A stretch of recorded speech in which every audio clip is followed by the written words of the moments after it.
Now, Talk Real Estate, sponsored by Boston Connect Real Estate Services. Hi, I'm Sharon McNamara, and you are listening to Talk Real Estate. Let me share a little bit about my background before we get started. I am the broker owner of Boston Connect Real Estate, located on the South Shore, and I have been working as a full-time realtor and sales and marketing consultant for home buyers and home sellers for the past 15 years. My unique approach to assisting my clients to the next chapter of their lives is driven by being a team player and by offering them continuous training, education, advising, and mentoring.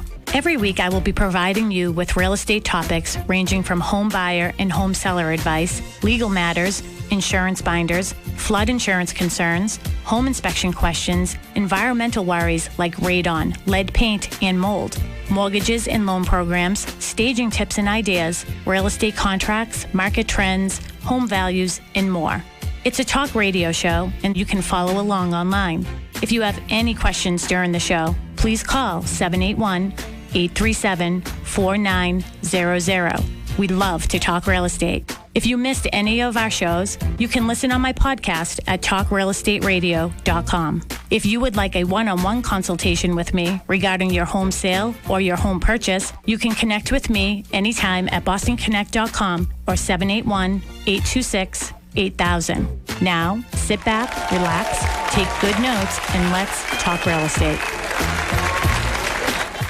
And hello to all our South Shore neighbors. You are listening to Talk Real Estate Roundtable. My name is Melissa Wallace, and I am joined tonight by my team member, Dustin Hughes. Look at that smile. Right now, it's just the two of us. And of course, Ben. Ben's in studio. Well, hello, everybody.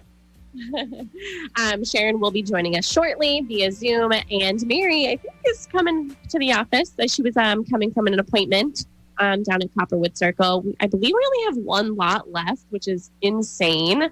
One lot and one model home left. Wait, you only have like one property available at the moment? Is that what that means? Yeah. So we have one model home that's almost to completion, hopefully by the end of this week, so we can start to do some open houses over there again.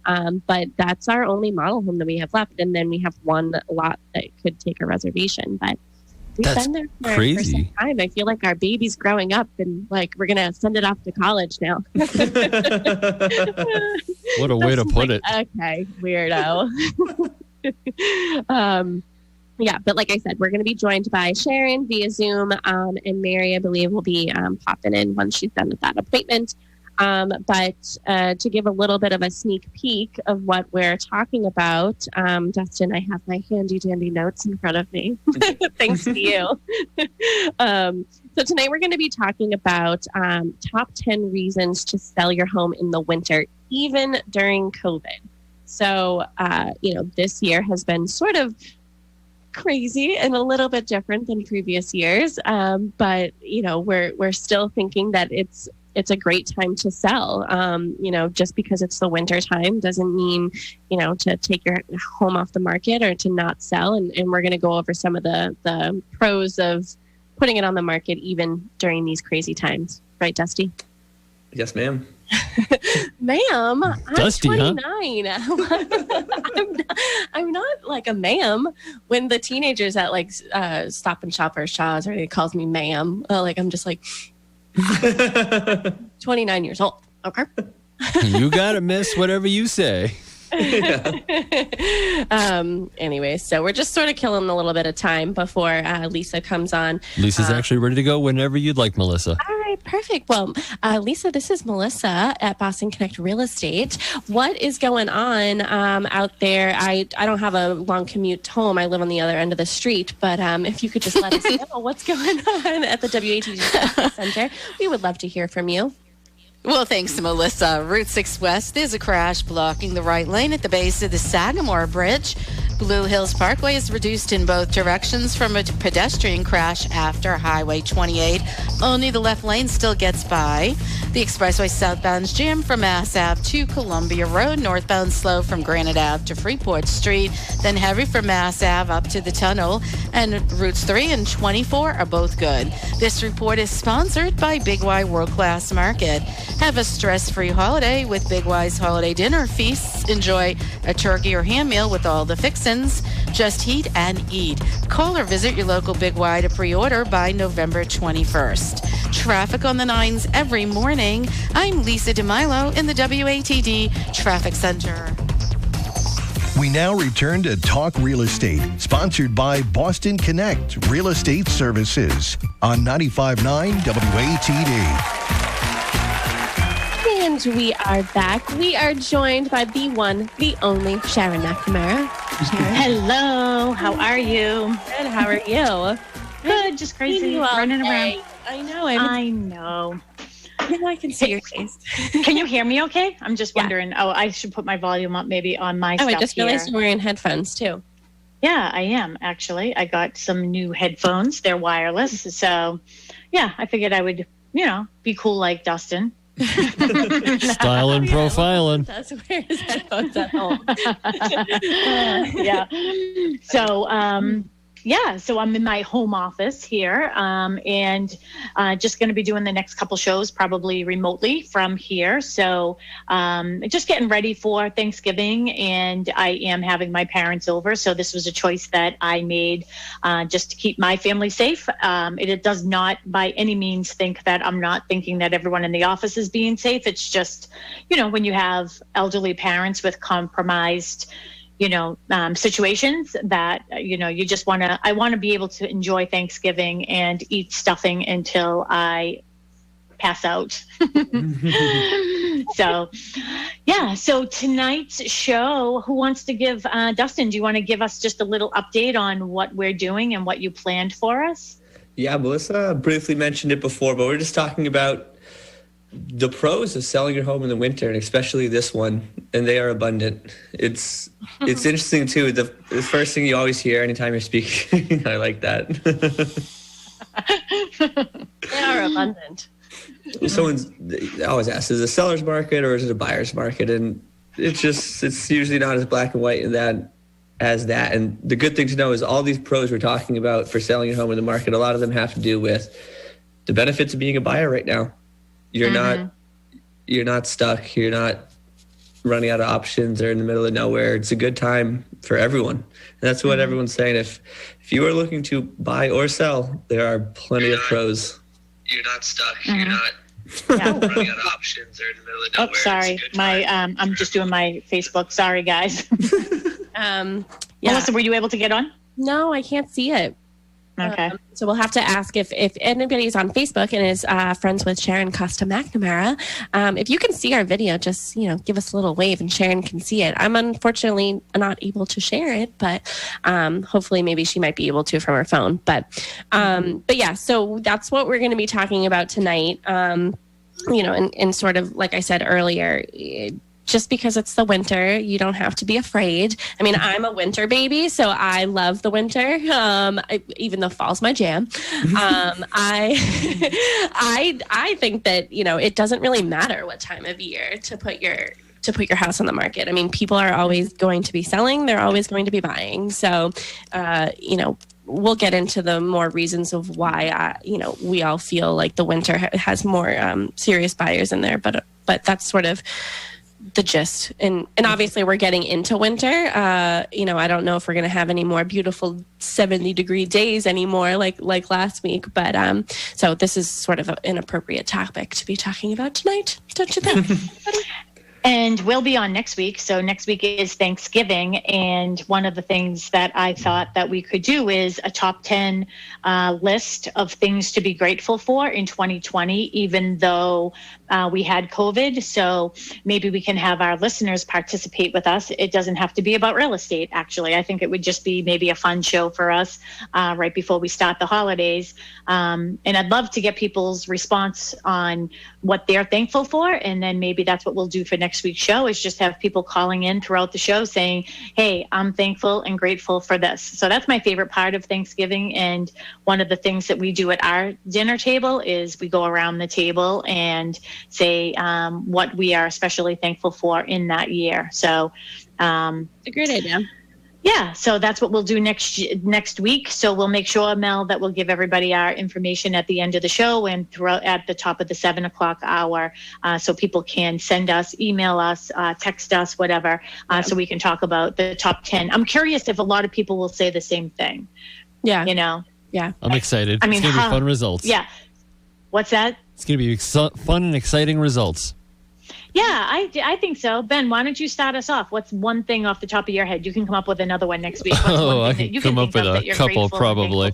What am I most grateful for here in 2020 with everything going on? I think I'm grateful humanity still exists, to be honest with you guys. I'm just happy that we're still here. Good. I feel like with all the things that have transpired recently, we're heading in a decent direction maybe. Mm-hmm. So I'm grateful for that. Yeah. Well, what's great is the fill-in automatic response. What are you thankful for? Oh, family. You're with family. You say family, and now it's truer more than ever. You've been hearing people say that from the beginning of COVID till now, that they're grateful to have the opportunity to spend time with family when you're not able to travel, not able to see other people, go out, do whatever you're doing. Mm-hmm. Like I said, we've preached on it before. Everyone's taking advantage of simpler things. I agree that people probably every year say, "Oh, I'm grateful for my family. I'm thankful for my family," just because they feel as if they have to say it because, I used to call people out like that. Are you grateful for them, though? I mean, maybe this year people are even more grateful for their health if they've been fortunate enough to not or not, have COVID or get over COVID or anything like that. So I think a lot of people will say health. That's awesome. So that's going to be our show for next week. So to all of our listeners, make sure you take down our phone number. So on your way home from work next week, after Lisa gives you probably an easy drive next week, call us at the studio, 781-837-4900, and Ben will send you on through to us. This week, again, we're talking about the top 10 reasons to, why selling your home in the winter months is a good idea, even during COVID. So we have a good list that we're started here with. So who wants to start the show? Dusty.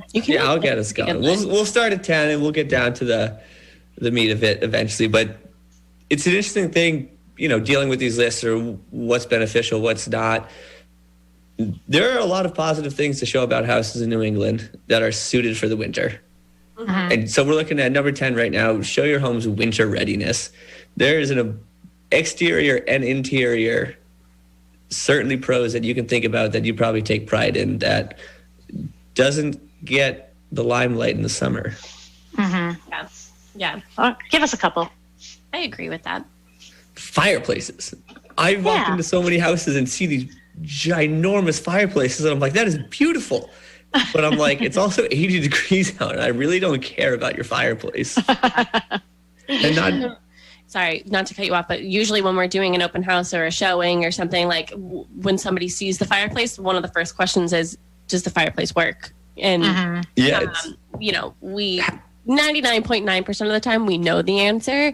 But, we never want to be like, oh, yeah, I probably should have asked that. But in the wintertime, you would probably know. Yeah, and it's even one of those things before they even ask, they go, does the fireplace work? Like figuring out if it does or not, if it's just for show. It's when you walk in and see the fireplace, your first impression isn't, does it work or not? It's, wow, I love that fireplace. I could envision that working. Yeah. Yeah. I'm just looking at like some of the things that they suggested in this article that we were reading, which I didn't even think about it, but like the way that the house faces. So like if the sun is in the like in the front of the house in the afternoon, it melts all the snow, and like see how the driveway is, so you can see that the snow is falling off or there's no freezing or anything like that. I didn't even really think about that. That's one thing in a home inspection that Steve Cook had actually taught me years ago, was that you can tell if a house doesn't have enough insulation in the attic, because if you do drive by a house and there's no snow on the roof, that means the heat from the second floor or first floor, if you're just on one level, is rising up into the attic, warming the roof, so the snow on the roof is melting. So if you see a roof that has a lot of snow on it, chances are it has a lot of insulation in there as well. Ooh, that's a good one. It's a good trick, huh? Yeah. Mm-hmm. I think about that every winter since I started with you, because you my first year, and I'm like, oh. And like if I'm in the car with Mary, she'll like point it out, and I'll be like, all right, relax. like oh, they have poor insulation in there. I'm like, okay. We need to like reel it in a little bit and like start to talk about other things. Yeah. But something else is like, typically you don't know that like things are wrong with your roof or your heating system until the winter time, because if you didn't rain, which I feel like it's been raining for the past 8 years, nonstop, you're not getting a lot of like moisture or like water on top of your roof. So like once it starts to snow, like you may get what are they called? Things, ice dams and stuff like that. Mm-hmm. That like you might not even know that you need a roof, because you're not looking up and being like, oh yeah, I need a new roof, or a heating system. You're not using your heating system in the summertime, so it sort of brings up possibilities of things needing to be changed or replaced. Not to say these are hard selling points or things that are really going to make the deal, but when you tell someone you updated your heating system 6 months ago and it's July 15th, it just doesn't resonate the same way as having a brand new heating system when you walk in the door and it's 14 degrees outside. Yeah. Mm-hmm. And so again, this isn't, the end all be all to get your house sold, but sometimes there are pros that you could certainly try to accentuate when you're looking to put it on. Well, like what popped into my head when you just said that is like, oh, okay, like it's July or August, like I have a new heating system, and like we got it 6 months ago. All right, but you haven't been using it for the past couple months because you haven't had the heat on. So like then you're like, all right, well, it's new, but do we fully know that it works and it functions and all that stuff? So I feel like that is sort of something to think about, when you're replacing all of these things or having them serviced. It sort of should make the most sense to the buyer. What's more appealing to the buyer? Did you just get it serviced? I feel like that's appealing, or rather than, oh, I got my heating system serviced in the middle of the summer, and like it's like, okay. But it just like brings up other questions. And yes, the summertime can bring up questions that possibly wouldn't come up in the wintertime as well, so they sort of off balance each other. But again, obviously we're heading into the winter, so that's what we're talking about.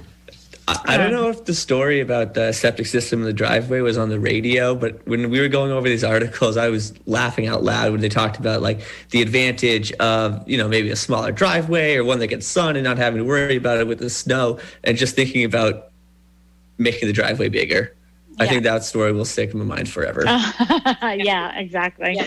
Sorry, I was just trying to get everything up on Facebook. So Mel, you can try to see if you can see any of that. I don't know if I did it right or wrong.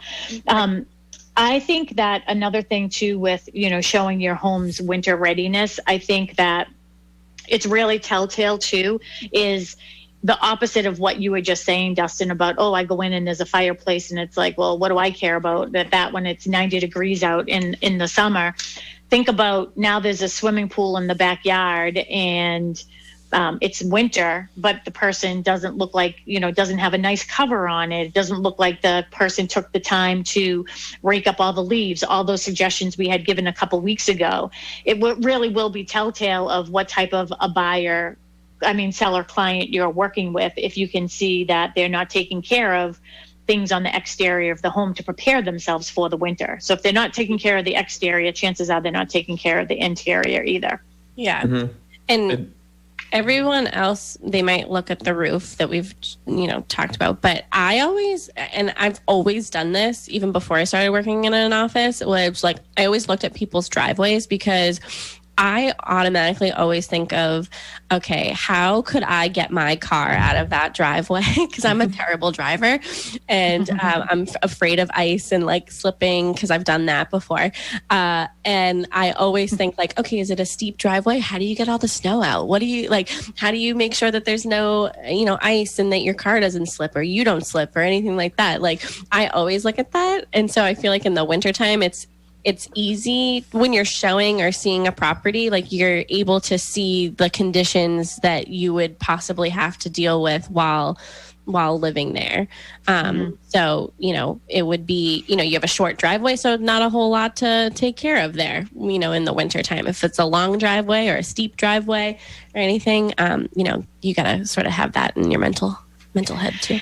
I think something to think about there too, though, is if you have a buyer's agent working with you, then if you are looking at a house in the summer and you're on a driveway that has a very steep pitch, that buyer's agent would maybe say to you, hey, you should probably take into effect about this driveway so you can think about it before you have to really be maneuvering it. So that is something, though. I have had people say to me, we're definitely selling our house in the summer because we don't want people to think about what they have to do in the winter. So that's a little deceptive, people. So we don't want people doing that. A couple of weeks ago, we had a good show on things to do to prepare your home for the fall. I think, next week we'll do what we're thankful for. And maybe the week after that, what we can do is, what are the obligations of a seller when they do sell their home in the winter months? So we can talk more about like the shoveling and the responsibilities of all that when we're doing open houses. Hello, Mary Baker. Hi. I knew I was going to be like coming in on two wheels, but I rushed here. I got here. How are you guys doing? We're doing any better. We would be on vacation that I've been trying to do since March. maybe not in COVID 2020. Not during COVID. No. We'll just do 2020. We'll call 2020 a wash and prepare for 2021. Yeah, there was a lot of good things that happened in 2020, but I think yeah. So are we ready to go on to the comfort factor, or was that okay? Go ahead. No, I was just going to say that it ties in nicely with what we were just talking about, but more so in regards to home decor, how you're taking care of it. You can put yourself or your house in a great light, and it's very easy to make it feel attractive, make it feel homey. We always talk about people looking at your house want to envision themselves in it, and they want to be happy and they want to be comfortable. And it's a tremendous opportunity in the winter to essentially cozy up. It's a good light to put your house in. Yes. I agree. I always think houses look a little bit more welcoming, more cozier. Like I like fall decorations or holiday decorations. It's kind of very warming. I see a lot of people who, when you show houses, they put their gas fireplaces on. They kind of leave all the lights on, have the tree lit up, put the gas fireplace on, have a candle lit. Not too many, just one. Get nice and cozy. And not to say a larger house can't be cozy and welcoming, but if someone has indecision, they think their house may be too small, they're really unsure, it's a great opportunity to make it comfortable, make it homey. And I think a lot, like with lights, if you think about all the things that you can do with lights other than just putting it on a holiday tree, if you do have, people are doing there's so many great ones out there right now, like twinkly things like in jars and stuff like that sort of creates that coziness too. And that's really about, selling your home and looking at a home. I think that this goes both ways, is the seller's job and obligation really should be to try to create that ambiance for the buyer, because the buyer wants to envision themselves there and doing those things. Hopefully they don't just get the jar and the twinkle lights and move somewhere else. They pick your house. You're like, ooh, I like that idea. Exactly. Yep. What are some of the other things? From a comfort factor. Comfort and cozy. I feel like it brings us back to that show that we did, I think last year, about the five senses. Oh, that was a good one. Smell. Like you walk into someone's home and, you smell, the dinner that they made or the lunch that they made or something, like they're making cookies, or if you go to Mary's sister's house, she bakes cookies for us. I was literally just thinking of like the Christmas cookie candles. Oh yeah. Or if you're one of our past clients and received candles, and we have another day of delivering as well. But Mark made me dinner tonight. If you've already some candles, you can light those. But hopefully we're the ones selling the house if you're planning on it. Oh. Awkward. So I feel like it feels like, I feel like it goes back to the five senses. Like, you know, when you get like your sense of smell, it brings back memories, you know, so say, you know, you used to bake cookies with, you know, your grandmother, or you know, your mother used to cook Sunday dinner every, like, you know, like it just brings you back to like a good part, hopefully, a good memory. So, and the other thing too is people have people have to spend a lot of time in their house. I have a lot of word signs around my house and the office. I don't know, they're just sort of inspirational to me, but I have one that says, let's stay home. And I think it was probably in June, I said, I am selling this as soon as this is over. But did you bring this upon us with your sign? Maybe. I don't know. One year a client gave me a little snowman that they did in like a crafts class and ceramics class, and it said, let it snow. I'm not even kidding. That was 2015, the year it snowed. Like, it was crazy. I was like, I'm throwing this thing away.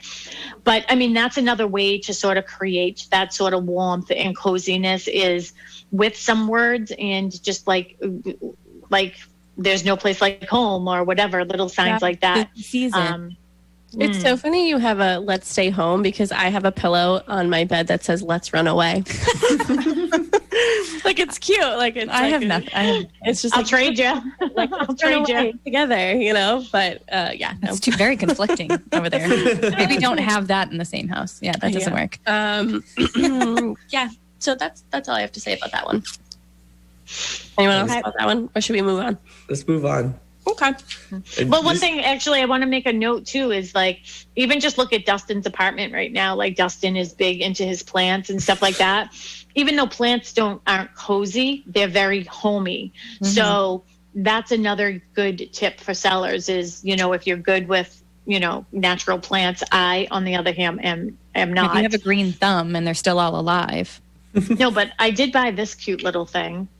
Oh my God. It's a succulent. That's so cute. Oh, it's fake. It's fake. It will be that way forever. Yeah, but other things like that, I think. If anybody is listening tonight, that would be wonderful that we are not just talking to ourselves. We have Bennett Studio, 781-837-4900. If you have any ideas of how to keep your home cozy over the winter, and any other good tips about why it's a good time to sell your house, we're only on number 9 right now. So we have a big list to go, but feel free to call 781-837-4900. I got one for you guys real quick. I'll add to the list. Okay. Here's a little tip and trick. And I live in a condo situation. So we have a slider door that goes to the balcony. So here's the little trick. And I'll give the credit to my lady actually on this one. She came up with this brilliant idea. Bubble wrap. She took some bubble wrap, and on the glass itself of the doors and the sliding portion, she took a lightly wetted cloth and just, put a light layer of water on the glass. And then the bubble wrap went right up the glass. The water hung onto it. It froze in place right there. And the insulation, I cannot tell you the difference that it made in just a few, like an hour. I'd say an hour. And the whole side of the room, it was like... Where did she learn how to do that? Honestly, honest answer? Yeah. I think it was Pinterest. Really? That is a really creative idea.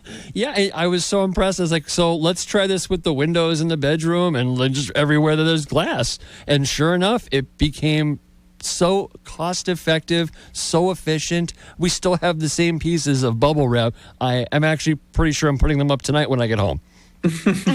So when it's not cold anymore, it slides down? Like, what happens? So the only thing I noticed was if there was a temperature difference up down, as it does happen in New England sometimes, the moisture lock might let go, and the bubble wrap might slowly. It was funny. I was sitting in the chair, and all of a sudden I hear this slow creeping sound, like something's just like, what is this? Something's coming at me. Come to find out, it was the bubble wrap slowly rolling itself down the glass. So that was an interesting noise I did not expect. Good way to do it, though. But yeah, and so honestly, just about put a nice amount of water on the glass, and then the bubble wrap material, whether it's, we use the moderate size, but there's different sizes of bubble wrap. You got the little itty bitty ones, the huge bubble pockets. We had the medium sized ones, worked pretty well. I think the small ones will also work just as effectively because you can go flat against the glass with that. So that's Ben, this would be my problem though. I'd have a couple glasses of wine, and I love to pop bubble wrap. So I would be. So I'd be up at the window. Pop, pop, pop, pop, pop, pop. Good news, Sharon. If you pop the bubbles, it still does the job. It insulates the room regardless. So it's all good. So it acts as insulation and activities. It absolutely does. Fun. Great for the kids. Keep it away from the pets, though. You can make it Connect 4. Like there's so many things you could do with Oh this. my goodness! Get the markers. You could do Connect 4. You could do tic-tac-toe. Oh, this just got great. So yeah, add that to the list. That's Ben's contribution from the Book of Useless Facts, a 2021 edition coming out soon. Make sure to grab one on Amazon. Perfect. Well, that sounds great. Learned something I didn't know. Absolutely. Awesome. What is our next one that we're going to talk about? Year-end financial bonuses and payouts. I'll take 8. Someone say something? I said I'll take 8. Let us pray that everyone gets this year so our buyers can continue to buy. That's what I'm saying. That's it. It's interesting. With low interest rates, like that could be the difference between being ready to buy and having to wait, and having all the kind of this. I don't want to say pent up anger, but really not having much to do over the last 8 months. This might be essentially what you're looking forward to. You're no longer looking forward to vacation. You're looking forward to that year-end bonus you're getting because it can be a down payment.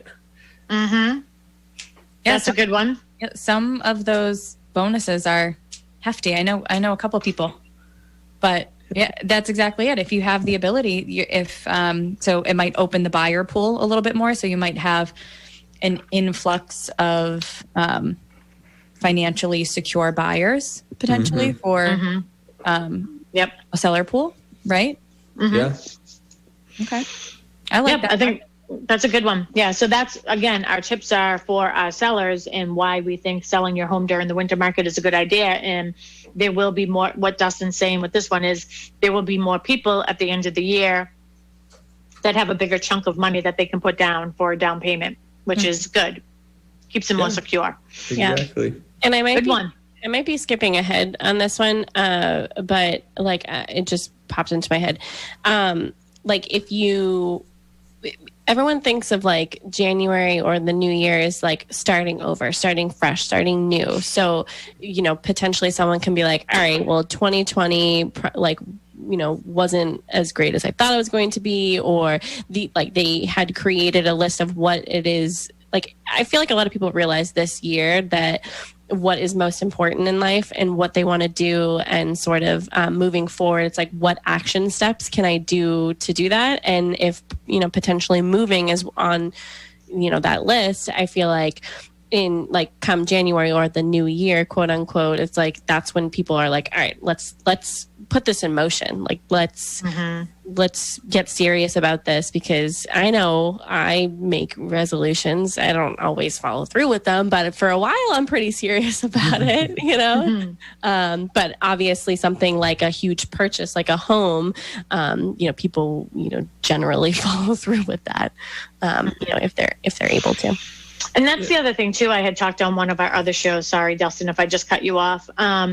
But right now, this is, for sellers thinking, the market and the prices are still very, very good right now. We may not be getting that, 50 offers in, over asking tremendously, but it's still very busy out there because there are a lot of buyers and limited properties on the market. But I think that, I'm not going to skip ahead, am I? About winter brings it. Okay, so I'm not going to say what I was going to say. It's down lower. Oh, well, I'll tell you this right now. Good update story of the day. Chris Ryan, the new agent at Boston Connect Real Estate, had his first listing, had open houses this past weekend, and is in the process right now with his client of picking between 7 offers he received. Wow. 7, that's great. Yeah, I went to the open house on Sunday. Oh, they did accept They one? did accept an offer today. Congrats. Yes. Yeah, that's awesome. Good for him. a week before Thanksgiving, and the buyers are surely out there. Yes. Oh, I know. I was going to say, that reminds me, because he is probably one of them. Right now, why the sellers should be thinking about it is because the millennial generation is definitely the generation that's, they were staying at home longer. They were saving longer. They make very serious decisions. They do all of this research. They're ready to purchase a home now. So that's another reason why buyers should consider. They don't care what time of year it is. They just know when they're ready. That's why the year-end bonus type of thing really resonates with me. It's interesting to have a population of first-time home buyers who, prior to purchasing their first home, already have so many financial responsibilities. So for the 12 months out of the year, they're already committing money, whether it's rent, loans, bills, or whatnot, that has to be accounted for all year. So what's now coming in is not to say it's free money, it's extra, it's nothing, or they're not thinking about it, but they already are forced to budget and really take care of their money, whether they are or not. But it's to a lot of people, it does seem like a true bonus. Mm-hmm. And one of the things, Dustin, that's actually a really nice little segue for me to talk a little bit. On December 10th, I believe is going to be the date, from 6 to 8 p.m. We're going to be doing a webinar with Alyssa McNamara Reed from McNamara Financial. She also has a radio show every Saturday and Sunday morning on WATD called Talk. What is it? McNamara Financial. McNamara Money. McNamara on Money. And a couple weeks ago, we did have a caller sort of call in through Facebook and said, what do I do? Do I, as a millennial, do I take care of my college debt? Do I take care of credit card debt? Not that she said that, but credit card debt. Do I save? Do I put it towards my retirement? So we're going to be having a webinar on that. We're going to have a couple people in the office as well, but because of COVID, that will be limited. But we'll be doing a big push out for that too. So for our listeners who want to listen to that show, again, that will be December 10th from 6 to 8 p.m. So yeah, that's all I have to say about that. Well, it's a good point. And the reason that we're talking about that too is because a lot of, not even millennials, but even, somebody who's looking to retire doesn't necessarily know, do I put more money down and pay off my mortgage and live, mortgage free, or do I start putting more away towards retirement? So it's like, what is the most benefit for you in that given point in time of life? So just a perfect. Good. What's next? New parents looking to upgrade. That's a good one. Busting out of the seams. Christmas babies. September is undoubtedly, no questions asked, the most popular month for newborns. Really? Followed by, I think, August and October. So that quarter of the year is... Is that because of Valentine's Day? Did you do some research on this? Oh, yeah. I was like...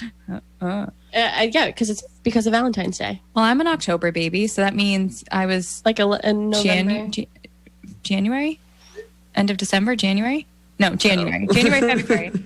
Oh, no, I know. Super Bowl in 1988 for my mom. Awesome. we went down. It's been a long day for me over here. We went down a little wormhole. Sorry, guys. Now you know.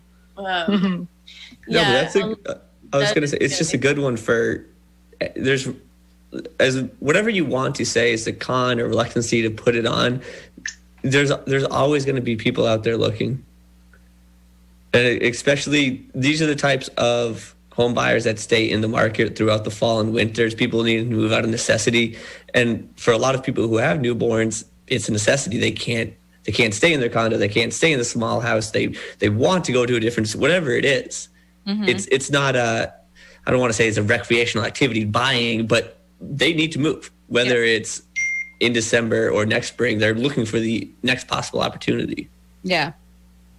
They don't have, well, I think the point of that is they don't have a choice. They don't have an opportunity to stay where they're at. So it's forcing them into the market regardless of the time of year, regardless of the harsher conditions, or it getting darker earlier. They still have to be out there and they still have to be pounding the pavement for the comfortability of their own family.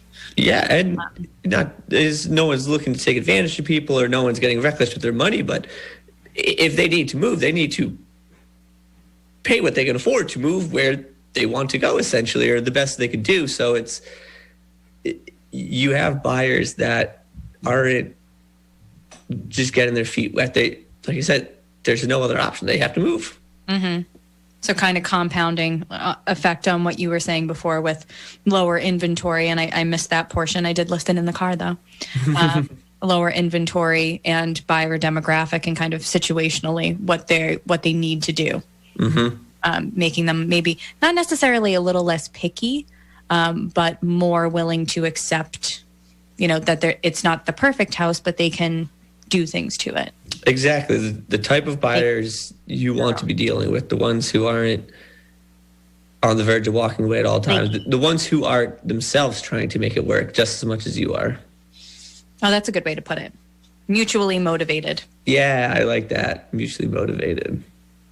I like that saying. Mutually beneficial and mutually motivated? Mutually motivated. Towards the same opportune goal.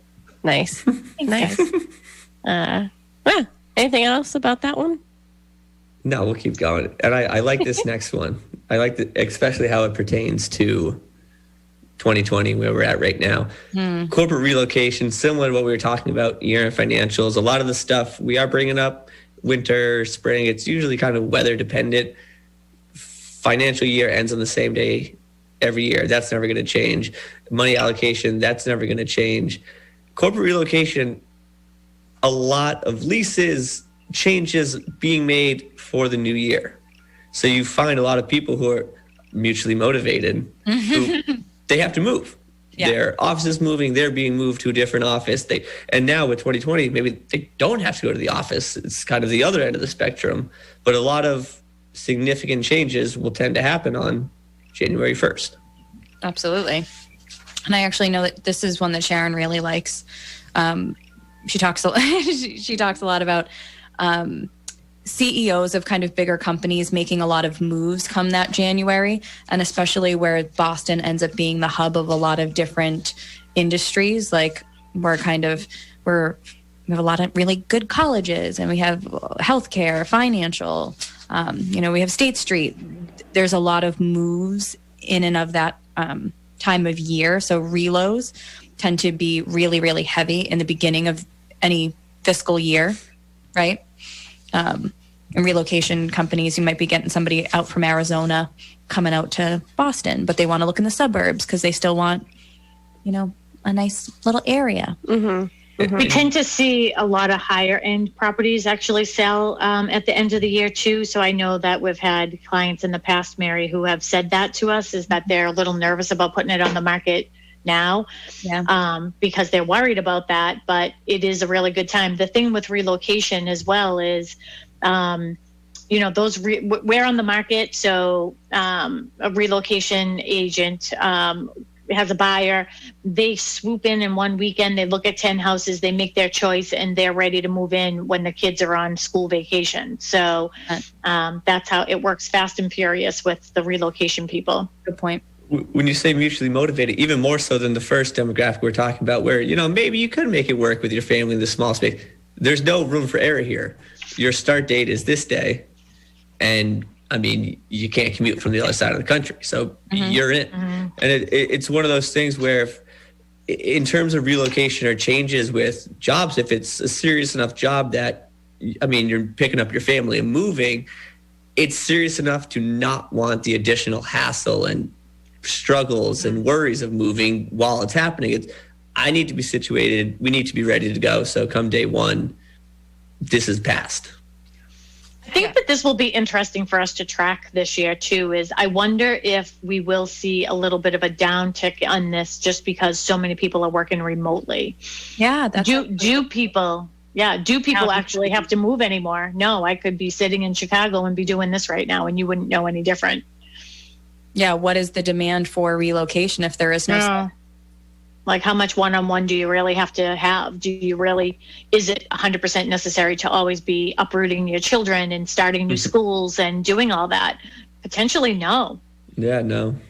Yeah, so which is not going to be good for the cities, by the way. We see all this commercial property. I was at Dustin and Casey's about a month ago and walking through, and there's so much commercial property that's available, and apartments for rent, condos for rent, like everything. And one condo I did go into that was having an open house. I'm always curious, and just to see how other agents conduct their open houses and things like that. And she was telling me, the seller is very, very eager, very, very motivated. They're just relocating back home because he basically can work remotely now.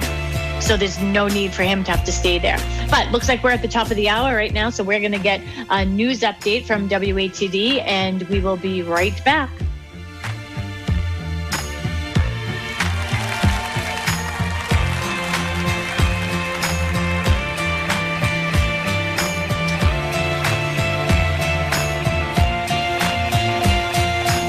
The South Shore's first choice for live team coverage of breaking news, emergency traffic, and severe weather. 95.9 WATD FM Marshfield and 95.9 WATD.com. On 95.9 WATD. And we are back. You are listening to Talk Real Estate Roundtable with Boston Connect Real Estate's broker team. My name is Melissa Wallace, and I am joined tonight by my team members, Mary Baker. Hi, I'm here. Dustin Hughes. Also here. And Sharon McNamara. Here. We were worried for a second. We're like, roll call. Roll call, everyone. Present. I was trying to do Instagram. I'm not fast at all that. Tonight, we are talking about, 10, good reasons to put your house on the market. That's tonight's show. But if you want to listen to any of our past shows, you can go to talkrealestateroundtable.com. Listen to any of our past shows. You can go to your podcast app and search Talk Real Estate Roundtable. You can search all of our names because we're so famous. You can find everything on there. You can follow us on social media, so Facebook and Instagram. Our team name is McNamara Broker Team, or you can follow Boston Connect Real Estate. We're live on Facebook. Hi, everybody. Facebook friends. We're live on Facebook. And then Ben's in the studio, 781-837-4900. So give us a call if you want to participate in our conversation tonight, or you just want to say hi or have anything you want to talk about. Maybe you have a reason we hadn't thought of. Yeah. Add to our list. Give us a reason. I don't know. I made that up. Give us a reason. Anyways, I'm feeling a little goofy and I'm getting a headache, so I'm hungry. Mark made me a great dinner. That's why I had my TV. I had everything shut off because I have carrots, asparagus, and grilled chicken. Hopefully, Sam's making us dinner. If not, I'm making dinner when I get home. Who knows? But anyways. All right, so let's jump back into it. So I think we're on reason number 5. Yeah, I was talking to Sharon about this one earlier, and we liked it because it's not something that originally comes to mind. I think the things on the top of your mind, you don't want to really admit or think about your industry not firing on all cylinders at all times, but the prospect of loans closing faster and being processed quicker during the winter is a legitimate pro that doesn't really get brought up much. I actually think that's a really good one. Just from the sense of, okay, everybody's been hearing us talk for weeks about how appraisals are taking a little bit longer and the underwriting process is taking a little bit longer. These appraisers are not appraisers, but loan officers are inundated with the amount of workload that they have from all of the buyers and how fast-paced the market is. Well, even just a little bit of a slowdown would help them catch up / get ahead / get more on a traditional normal timeline from where we are right now. The last appraiser I was with, we were talking on our way out, and she was just ecstatic that she knew for the rest of the week that she'd have the opportunity to get the one she was doing that day and the next day done on time. And like, that was really almost her new norm expectation. She's like, I'm just happy that I'm going to be caught up before the end of the week. Yeah, it's been tough. I mean, it's been a tough year all around, but I feel like, we have been sort of waiting on the appraisals, waiting on sort of people to catch up. And us, we're so fast paced that we're like, no. Like, this is the timeline. This is how it should be. This is, what should be happening. So it's a little frustrating on our end, but that's when we sort of get into the mode of how can we do everybody's job? But at some point we have to be like, all right, everyone needs to do their own jobs. Not our lane. Well, I think a lot of the people, not just the appraisers, but like think about the attorneys. I mean, we're very fortunate with the attorneys that we work with that they're, very proactive with us. And I can't think of any time that we've been behind because of something our attorney has not been able to get to. But I know that there are definitely times when other attorneys, they do get busy. Some of, one thing I did notice this year too is, and no offense to these attorneys, I think everyone deserves their time off when they get their time off. But when we got super busy, I know that there were some attorneys that, clock off at 5 p.m. or 12 p.m. on Fridays. You know what I mean? Like, I'm going to be away from Thursday, Friday, Saturday, Sunday. I'll be back in the office on Tuesday. I saw a lot more of that this year. Don't you think, Mary?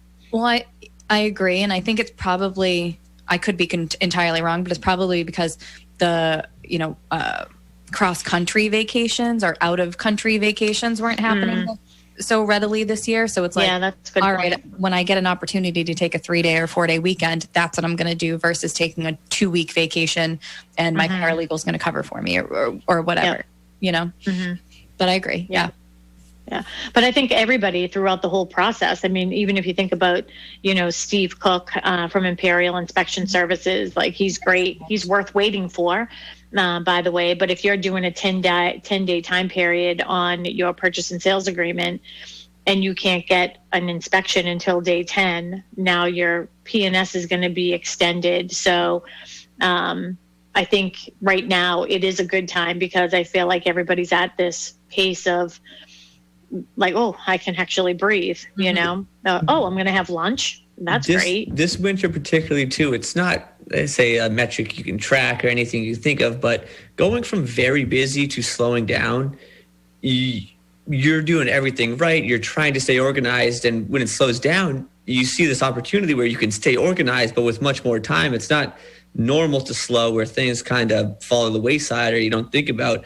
Everyone that we work with is like very anxious to essentially get things done the right way in a timely manner. So taking stuff off people's plates isn't gonna, I don't think, make anyone lax. I think there's going to be a big period of people still working harder than ever and then enjoying the fact that they're not swamped for the whole day or whole week. Absolutely. Things are being done more thoroughly and maybe things aren't going to slip through the cracks that may have in the past. So I thought that was a good one. Good job there. Yeah. This one's back on the sellers. Less exterior maintenance upgrades required. I think and this is, when I thought of this, I thought a lot of cosmetic stuff. You don't have to replant flowers. Oh, yeah. You don't have to mow your lawn every 2 days. You don't have to make sure the bushes are just a lot of stuff like that where you could make separate points on the necessity of it. But think of when we do CMAs and we talk to clients, it's things that are on their mind. They're like, well, should I do this outside and should I do that? And you're like, yeah, it's not going to change anything, but it puts people on edge. The curb appeal aspect, that's actually a good point too. And especially with this summer, we had such a dry summer and people trying to keep up with keeping their lawns green and, people thinking of that. I think the buyers, I felt, Mary, why don't you pipe in a little bit about like, how were the buyers this summer when they, pulled up to the driveway and it's a burnt lawn? Were they reasonable? They're like, hey, there's no water? Or were they like, oh, they don't have a well? I would say particularly this year, it was a lot more forgiving. Just because it was one of the most fast-paced markets from a buyer standpoint that I had seen. They didn't even see the lawn. It was there were too many people standing on it trying to get into the open house. Basically, get me into the house. Does it have 3 bedrooms? Does it have 2 baths? Is it moderately okay? All right, screw. I'm gonna put. Is it inhabitable? All right, I'm in. Exactly. Like they weren't. The mentality wasn't necessarily on all the finite details, but I do think in not a slower, but a normal market, curb appeal goes an extensive way. But you're obviously a lot more forgiving, of like, if you looked at my lawn right now, my leaves are everywhere, but I know my landscaper is going to get there and do it. So, but buyers are coming in and they're like, all right, they just haven't gotten to it yet. Maybe. It's just a lot more forgiving, I think.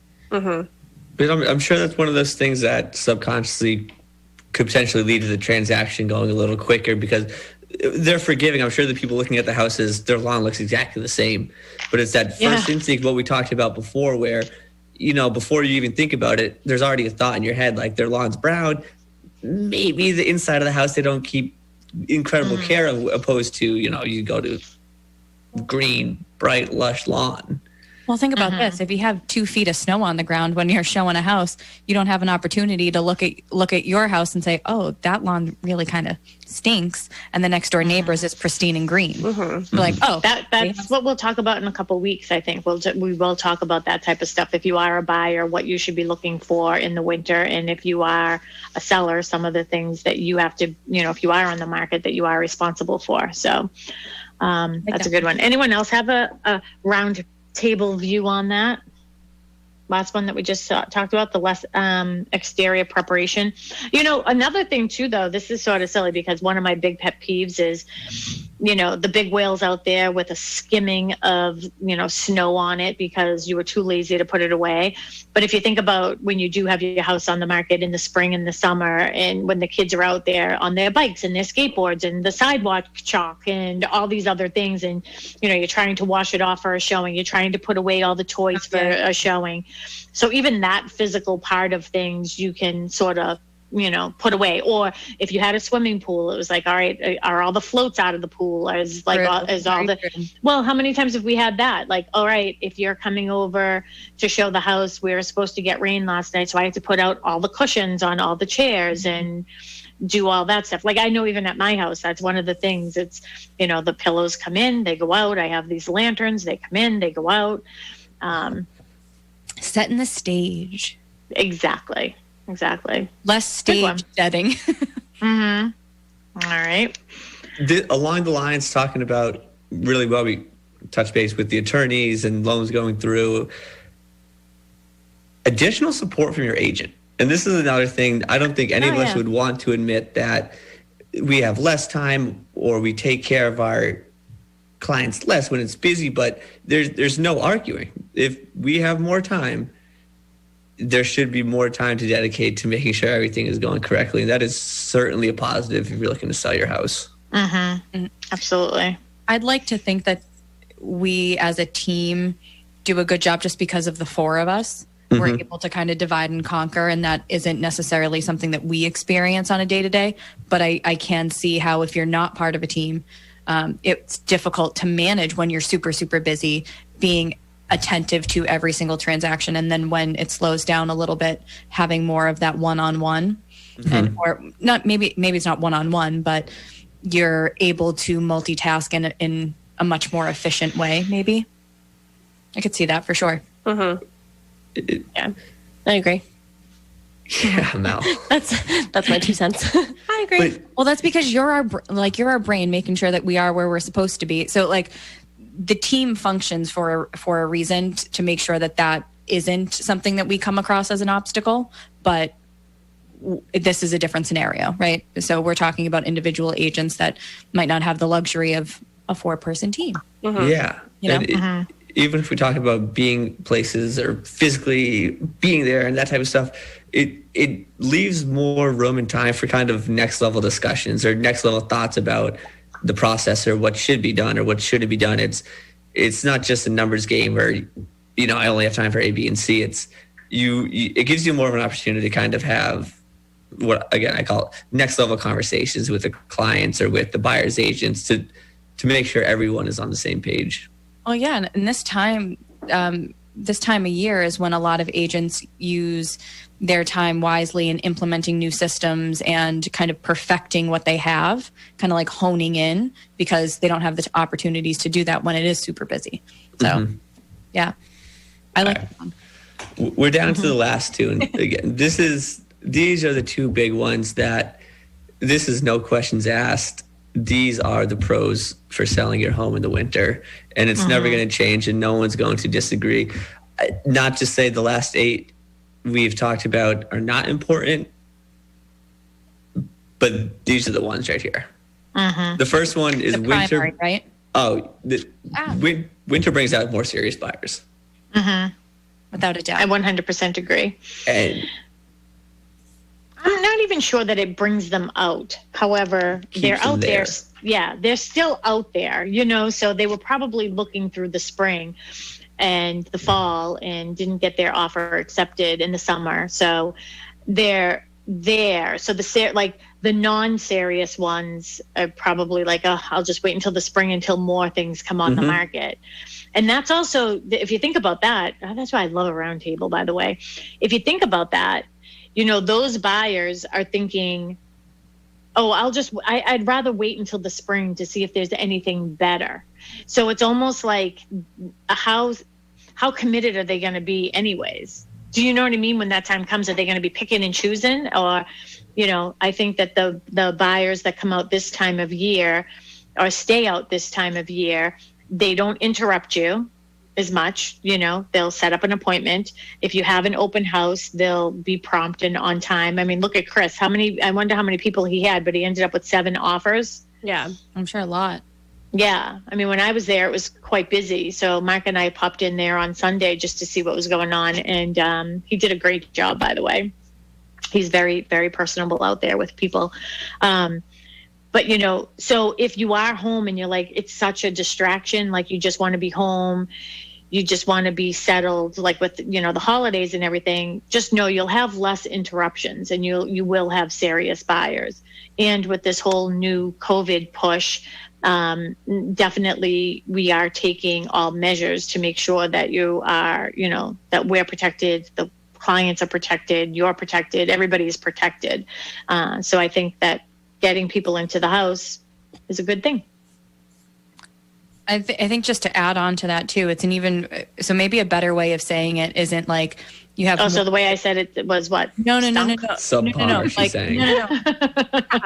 Winter brings out more serious buyers. It really is. Winter filters out the non-serious buyers. Okay, yeah. So it's just a flip on it. So, because if it's more serious agents too. Like if I'm out there trekking around in Nemo, which I did in 2015, showing 10 houses, that was a relo client. Like they really needed to get into that house. Like there was no game, there was no playing. It was, this is what you want for the house. Here I am. I'm going to give it to you because nobody wants to be out here in the snowstorm anymore. You know what I mean? And like that's a fantastic sign. As much as you don't want to be taking care of your house or leaving your house, neither do the people seeing it. And if there are people seeing it in that, it's a beautiful sign. It's something, it's not, a free for all.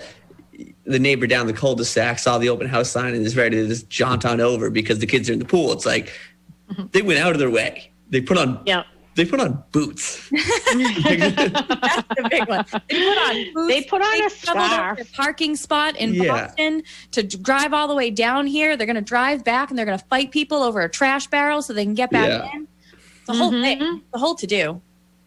And that's the other thing too, is I think a lot of people, sellers think about, I don't want to do it in the winter because I feel like I don't want people trucking in mud, and I want people, for the most part, I would say that people are very, very respectful of your home during that time. And right now, I think that, making sure that the listing agent is talking to the buyer's agent and saying, please just use all measures. I know one year we bought a bunch of slippers, right? I mean, that would be a good idea, is to just put some slippers by the door or a bunch of socks, so people could put on some socks. Or we always have the traditional booties where people can put on booties, and we've made people do it in the winter. I have a house with all new light tan carpeting. Please put on the booties. So we have ways of making sure that the house is not, there's forethought destroyed. That right? Like we're thinking like of forethought that goes into prepping it. Like we're like, all right, there's white carpet. We have a plan for that. We have a plan. Your agent's going to have a plan for it. Yeah. Nobody's just going to let somebody trekking in with muddy boots, I hope. Yeah. Did. The people seeing the house, I don't want to say they're nervous, but they don't know who they're interacting with, and they understand that just because they can afford it and want it doesn't mean they get it. They know that to submit an application, and or I should say offer application or whatnot, but they're not there to make enemies. If you are respectful, whatever you ask for, hopefully they oblige. That's a good point. I'm not going to let them in because they were the third showing and they left mud all through my house. Yeah, it's like not going to mean anything then. Yeah, exactly. They're just as much trying to make a good impression as you are. Yep, absolutely. True. One more in us. One more. The most important one. Low inventory. Sharon, what's your favorite line? Oh, I have many. You'd much rather be one of less inventory than one of much inventory. So that's where we are right now. And, just low inventory. We've been through this through COVID anyways. As we get into these winter months, we'll probably see more of it. So you're much better off because the buyers don't have anything to choose from. So that's when our relos come into town. And, the serious buyers are out there, like all of these people who still need to find a house. One thing I know for sure is housing definitely doesn't go away. There's a lot of moving and shifting going on right now, if you think about it, because a lot of people are still leaving the city. I watched the news this morning, by the way. I can no longer do that. I'm back to where I was at the beginning of COVID. So I'm taking Lisa Cullity and Ken McCormick's advice. I'm not going to watch the news anymore, but it broke my heart. I actually went to bed crying last night because there was a woman who has been working for Marriott for 16 years and doing events and event planning. Marriott being the second biggest hotel in Boston, and they just laid off thousands of people. So all these people who have dedicated their life to this industry, so people like us can go into the city and enjoy the pops and stay in a nice hotel, just lost their jobs 2 weeks before Thanksgiving. So I feel like, hey, Marriott, maybe sell the house up in Lake Winnipesaukee and let these people still have a job, but these people, they're not going to be able to afford where they are. The rent, that whole thing with the rent is no longer there, right? I mean, the federal aspect of it is, but the state isn't. So where are they going to go? They're going to have to move. Yeah. And it looked like by all means, this woman had a good job, not that there's any bad job, but I feel like, what if she owned a condo in the city or something? So are these people going to be selling their condos and trying to find rentals or to find something smaller and more affordable? Yeah, maybe further up in the city because they didn't need to be so close. That's true. Right, they don't have to be in the city anymore. It broke my heart, but that's another story for another day. I don't know how much time we have left. We have 4 minutes left. 4 minutes. Okay. Yeah, I won't hold the time. You guys talk. Well, we can continue this little part, this last part, and then maybe give a little sneak peek of what's coming on the market this week. And but with the inventory, are you shaking your head? I'm so cold. Oh, I'm sorry. She's cold. The heat's back on.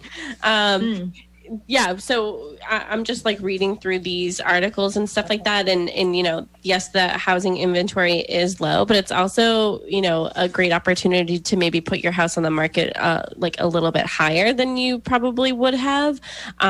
It's test the market. Yeah, test the market.